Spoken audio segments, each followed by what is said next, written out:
was basically just arrived in America.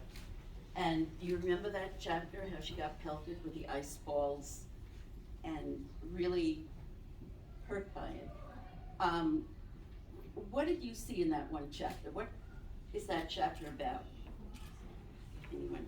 Bullying, prejudice, racism, marking an innocent person with hatred, someone who didn't really do anything just because she was German.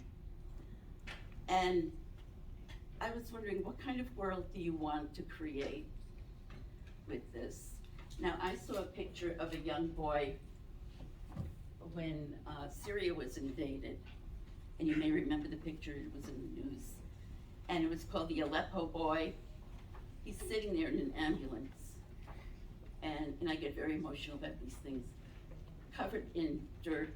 They had just dug him out from his home that had been bombed. He's bloodied, and he's in total shock.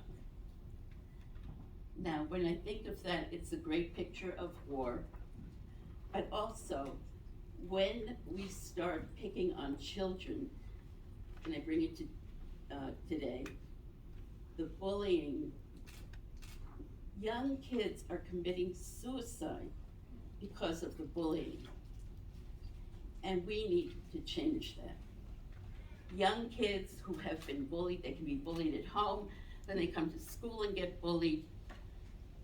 They get so hurt inside. You may have a shooter, you may have a child who does commit suicide, and I think you've really got to learn to be kind. We have superpowers in us that we don't use enough. Kindness, compassion, empathy, and most of all, love. And it may sound corny to you, but I think we need to practice those more. Because kids who are hurt inside look like that Aleppo boy. They are scarred, they are bloodied, they are in excruciating pain or shock. So all I ask is spread kindness.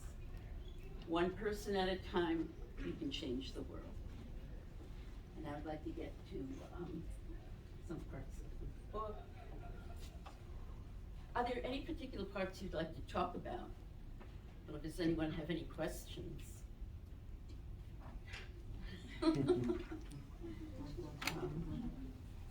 There's another part in the book where Hitler comes into power. Now everybody thinks Nazism was something that went bam, boom, happened like an explosion. It didn't. It was done very much like a snake, a leviathan, start coiling around you. Before you know it, you're in this trap. And you have to be very, very careful. Now, Hitler promised everyone he would make Germany great again because they had so many devastating losses. He made promises, this and that, and he had a great way of talking.